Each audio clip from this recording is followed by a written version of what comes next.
ماریا ولاړه شوه. دواړه له کېږدۍ ووتې. څو ګامه لرې په یوه لویه ډبره کېناستې. نرم باد چلیده. چپه چوپتیا وه.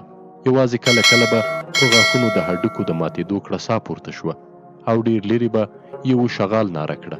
دواړه تر ډېره غلې وې. بیا ماریا سوړه سپېلی ویست. په مړاوي غږ یې وویل مور مې ډېره یادېږي. وړانګې په غاړه کې لاس ور واچاوه. یوه شېبه غلې وه. بیا یې سوړه سپېلی ویست. په خوابدي غږ یې وویل ته بختوره یې، مور لري خو زه. غلې شوه. ماریا ور وکتل. پر تندي د ستورو تته رڼا پرته وه. وړانګې خبره پسې وغځوله. خو زه مور نه لرم. هغه 2 کاله مخکې غونډل وچیچله. انا مې رنګارنګ بوټي ورته وټکول. ښه نه شوه. دوهم سهار ته مړه پرته وه. وړانګه غلې شوه. یو دم یې په غږ کې بدلون راغی. په خندا یې وویل اوس دا د غم خبرې پرېږده، زړه مه خوره، خدای مهربان دی. په لنډه فاصله کې کوکه شوه. ماریا جټکه وخوړه. سپي وغپل. منډه یې واخیسته. تر یو ځایه لکه سیوری داسې ښکارېده. وروسته په تیاري کې ورک شو. ماریا وویل دا غږ د څه و؟ وړانګې وخندل. د شغال. دلته شغالان ډیر دي. د ورځې په غونډیو کې د ډبرو سیورو ته پراته وي. ماښام تیاره هوارې ته راځي. تر سپې د چاوده بوی کاږي. تیر څوړمنه یو شغال ماریا په خبرو کې وروولوېده. ویې ویل ورور دې څنګه سړی دی؟ وړانګه یوه شېبه غلې وه. وروسته یې وخندل. ډېره ورنه ډارېږې؟ ځواب یې وانه ورېد. وړانګې وویل زړه مه خوره، بد سړی نه دی. 2 کاله له کوره ورک و. په مدرسه کې یې سبق وایي. بیا په کور کې کېناست. په چا کار نه لري. خپله رمه پیایي. تیر کال یو څه وخت ټوپک ګرځاوه. 2 ځله سړک ته لاړ. یو وار پر مټ ولګېد. نه منع کېده. خو کله چې مې مشر ورور پر ماین وخوت پلار مې ټوپک ورنه یوړ. ویلې چې په کور کې یوازې تور سري دي. ده هم څه ونه ویل او د پلار خبره یې ومنله. وړانګه غلې شوه. یو دم یې وپوښتل خوب درځي؟ د ماریا شونډې وخوځېدې. هغه ستوري ویني؟ کوم؟ لمر لوېدو ته تر نورو یو څه غټ دي. وړانګې وخندل. هو، موږ یې د ماښام ستوري بولو. ماریا وویل تر اوسه مې دومره روڼ ستوري نه ولیدلي. ښکلي دي. دلته ستوري څومره راڼه دي. وړانګه په خبرو کې ورولوېده. موږ کله کله د شپې لخوا مزل کوو. غرونه، دښتې او دریابونه مخې ته راځي. خو لاره نه غلطوو. لالا مې د ستورو په حساب ښه پوهېږي. لار د ستورو له مخې معلوموي. دواړه ولاړې شوې. کېږدۍ ته ورننوتې. ځوان د راډیو ستن تاووله. بوډۍ ته له چایو ډک ګیلاس ایښی و. نګور یې د ماشوم ککړې پښې پاکولې. نجونې یوې خواته کېناستې. چا ور ونه کتل. ماریا ګیلاس ته لاس ور وغځاوه. تر نیمایي یې له تورو چایو ډک کړ. ولاړه شوه. ګیلاس یې د باندې تش کړ. بېرته په خپل ځای کېناسته. چای جوشه یې ور پورته کړه. ځوان راډیو یوې خواته کېښوده. ولاړ شو. توشکه، بړستنه او بالښت یې راواخیستل. بوډۍ وویل څه کوې؟ د ځوان شونډې وخوځېدې. خوب راغی. بوډۍ په حیرانۍ وویل کېږدۍ خو لویه ده، یوه څنګ ته پرېوځه. ځوان ماریا ته وکتل. بېرته یې مخ واړاوه. پرته له دې چې څه ووایي د باندې ووت. ښځې تر یو څه وخته ناستې وې. وروسته وړانګه ولاړه شوه. توشکې یې هوارې کړې. ماریا ته یې وکتل. ورو یې وویل راځه. ماریا له ټیکري سره پرېوته. بړستن یې پر سر ورکش کړه. د وړیو سوړ بوی یې په سپږمو ننوت. بېرته یې مخ لوڅ کړ.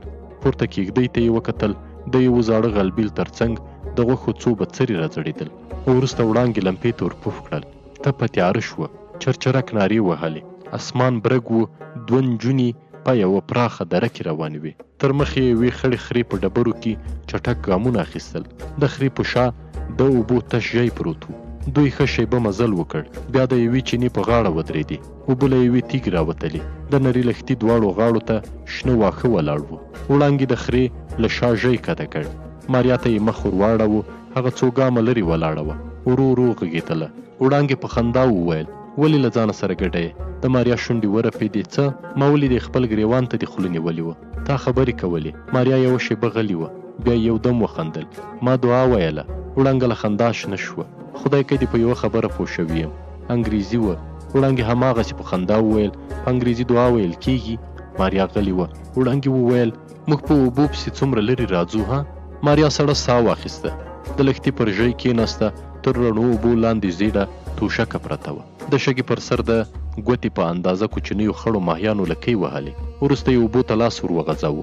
سړې وې. یوه لپه یې مخ ته ور واچوله. له سپینې لنډې زنې یې راڼه څاڅکي وڅڅېدل. اوږدې ګوتې یې په تورو ویښتو کې تېرې کړې. بله لپه یې مخ ته ور واچوله. نرۍ ورځې یې لندې وې. بیا یې وړانګې ته وکتل. ژیته یې په لپه اوبه ورچولې. ماریا وویل ویرېږم. وړانګې وخندل ولې؟ که دې ورور خبر شو نو بیا نه خبرېږي. ماریا یوه شېبه غلې وه. بیا یې وویل اوس به یې رمه راوستې وي. ناوخته شو. د وړانګې شونډې وخوځېدې. دا د ژیډې کېدو ته نږدې دی. ماریا مخامخ وکتل. غونډۍ ټیټې وې، ځای ځای سپاندې او هسک ازغي باد ښورول. لرې پر یوه غټه ډبره 2 سارایي کوترې ناستې وې. په ټوله دره کې چوپه چوپتیا وه. یوازې یوې کوترې غومبرې وهلې. ځای پر ځای ګرځېده. ماریا کیڼ لور ته وکتل. دا غونډۍ هم تر ډېره هغې بلې ته ورته وه. یوازې کوترې نه وې. ښي لور ته یې مخ واړاوه. رنګ یې والوت. په بیړه یې وویل وړانګې. وړانګې وخندل. پرته له دې چې سر پورته کړي شونډې یې وخوځېدې.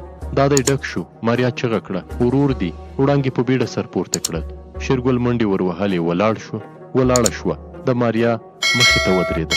په رېږدېدلي غږ یې وویل زړه دې غټ ونیسه. تا ته څه نه وایي. لنډه شېبه ووته. شېرګل ور ورسېد. ساه یې لنډه کېده. سترګې یې رډې راختلې وې. لاس یې پورته کړ. چغه یې تر خولې راووته. تا ته چا ویل چې دا پلیته دلته راوله. کوترې والوتې. یو کړس شو. وړانګه کیڼ لور ته ړنګه شوه. شېرګل دوهم ځل لاس پورته کړ. ماریا پر نجلۍ ور پرېوته. چغه یې کړه ما. شېرګل لاس ونیو. په زور یې وویل ها خوښه که نه نو. ماریا په بیړه ولاړه شوه. یو ګام یې واخیست. د سړي تر مخ ودرېده. چغه یې کړه که نه نو څه. ها په ښځو لاس پورته کوي بې غیرته. یوه شېبه دواړو یو بل ته وکتل. د ځوان سترګې سرې وې. د نجلۍ په سترګو کې اوښکې رغړېدلې. شېرګل په زوره وویل خوله دې وتړه. د ماریا شونډې وخوځېدې. ته هم ځان ته نارینه وایې. وروسته یې وړانګه تر مټ ونیوله. د هغې لاندینۍ شونډه وینې وه. په سترګو کې یې ویره ښکارېدله. ماریا سړي ته وکتل. ورو یې وویل شونډې ته یې وګوره.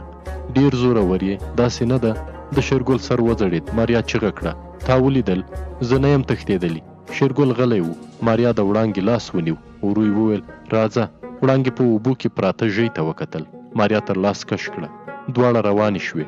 خر د غونډۍ نیمایي ته رسېدلی و. په سپاندو او اغزیو کې یې خوله وهله. کوچی ځړېدلی سر ولاړ و. بوډۍ د کېږدۍ سیوري ته ناسته وه. وړۍ یې رسلې. وروسته یې سر پورته کړل. نجونې ولاړې وې. بوډۍ په بیړه وویل شېرګل ته خوشکه ورغلې وه. مخې ته مه ورځئ. وړانګې د خپلې انا غېږې ته ځان ور واچاوه. یو دم یې وژړل. بوډۍ ورته وکتل. د لاندینۍ شونډې پر سر یې ډومبک وینه پرته وه. ورو یې وویل ځار بلا دې راباندې وګرځه. د وړانګې ژړا زور ونیو. ماریا یوه شېبه ولاړه وه. بیا کېږدۍ ته ورننوته. کوچۍ خپل زوی قراراوه. ماریا یې تر څنګ کېناسته.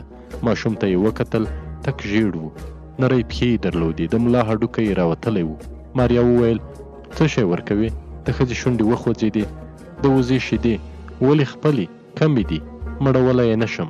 ماریا یوه شېبه غلې وه. بیا یې وپوښتل د 4 میاشتو دی. کوچي وویل دا یې 8مه میاشت ده. په کور کې وریجې لرئ. کوچۍ ورته وکتل. ورو یې وویل خدای زده موږ وریجې ډېرې نه پخوو.